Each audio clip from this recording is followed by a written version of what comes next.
یہ کلمہ فصل گلو لالا کا نہیں پابند، بہار ہو کے خزاں لا الہ الا اللہ، لا الہ الا اللہ، لا الہ الا اللہ، لا الہ الا اللہ۔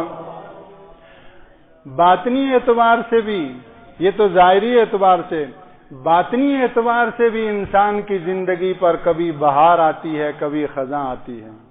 صحت ہے تو بہار ہی بہار ہے، بیماری آئی بستر علالت پہ پڑا ہوا ہے تو خزاں آ گئی۔ مال و دولت کی کشادگی اور خوشحالی ہے تو بہار ہے، مقروض ہو گیا، کاروبار ٹھپ ہو گیا تو خزاں آ گئی۔ اس زندگی کے نشیب و فراز میں یہ صبح دوپہر شام کے موسم کم بدلتے ہیں، اس زندگی کے موسم زیادہ بدلتے ہیں۔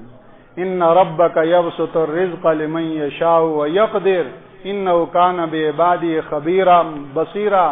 تو اقبال یہ کہتا ہے کہ اللہ کا پاک نام جہاں خوشحالیوں میں، وہیں اس کے ساتھ ساتھ بدحالیوں میں بھی اللہ کا پاک نام لیں۔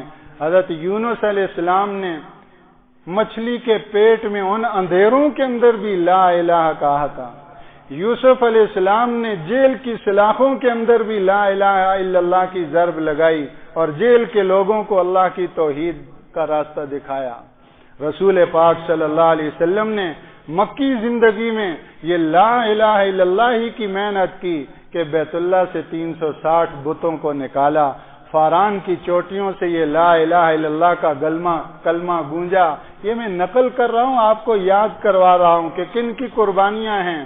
حقیقت یہ ہے کہ وہاں سے یہ کلمہ گونجا، بدر و احد سے ہوتا ہوا، قادسیہ تبوک سے ہوتا ہوا، یمامہ سے ہوتا ہوا، بالاکوٹ کے چوٹیوں اور پہاڑوں سے ہوتے ہوئے یہاں سید شاہ عبدالعزیز نور اللہ مرقدہ کی زبان سے یہاں بھی ادا ہوا، لا الہ الا اللہ، لا الہ الا اللہ، لا الہ الا اللہ، لا الہ الا اللہ، محمد الرسول اللہ صلی اللہ علیہ وسلم۔